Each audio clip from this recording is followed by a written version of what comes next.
And it's Ken Kraetzer for Cam. That's me. We're in Everett, Washington today, part of our trip to the Seattle area. We're going to be on Thursday for Lewis McChord for their redesignation ceremony. Looking forward to that. But today we have something I wanted to do for a long time is visit the Boeing Company factory where they originally made the 747s and now make a number of planes. They make some 767s.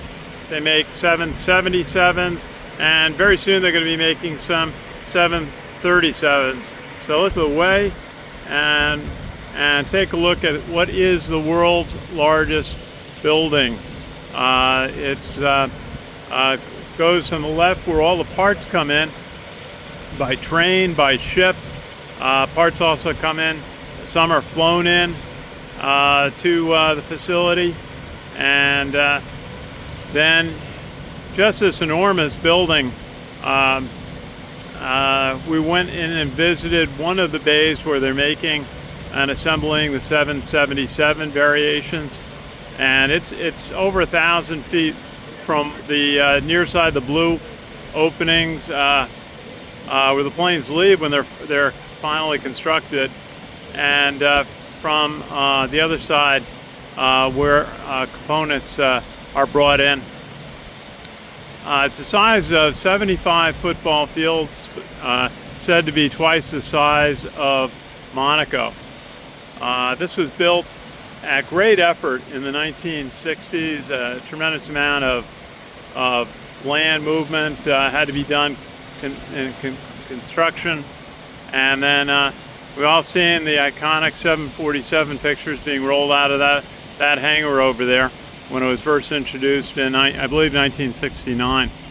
To the other side, they have the area where they paint the planes.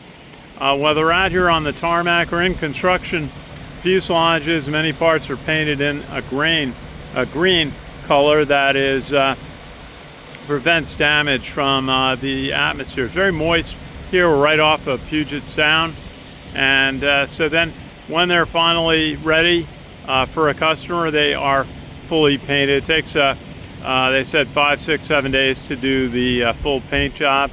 And just looking around some of the vast number of aircraft on the ground that are awaiting a final assembly and final preparation to be delivered to the world's airlines.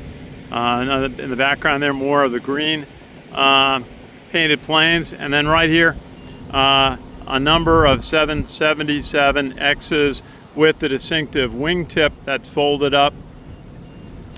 The wing is also made out of composite carbonite materials that are much lighter weight. This is the longest wing in commercial aviation, and they came up with the idea of wingtips, which have been used on U.S. Navy carrier-based planes since World War II.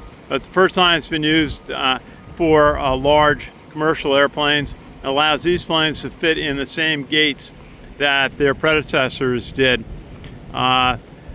So amazing to see. These planes are awaiting certification that is expected next year. So seeing the runway where the planes are tested and then also delivered to customers. Another side of looking around this vast, the world's largest building. It's really a campus where approximately 30,000 workers a day are involved, 3 shifts, 7 days a week, year-round. And of course, the very attractive mountains just beyond the area. I see some snow atop that peak.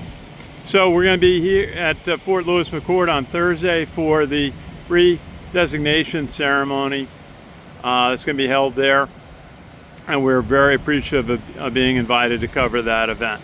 So from Everett, Washington, for Cadets Media, this is Ken Kraetzer. We cover cadets, midship in the military, and veterans proudly since 2008. Thanks for watching.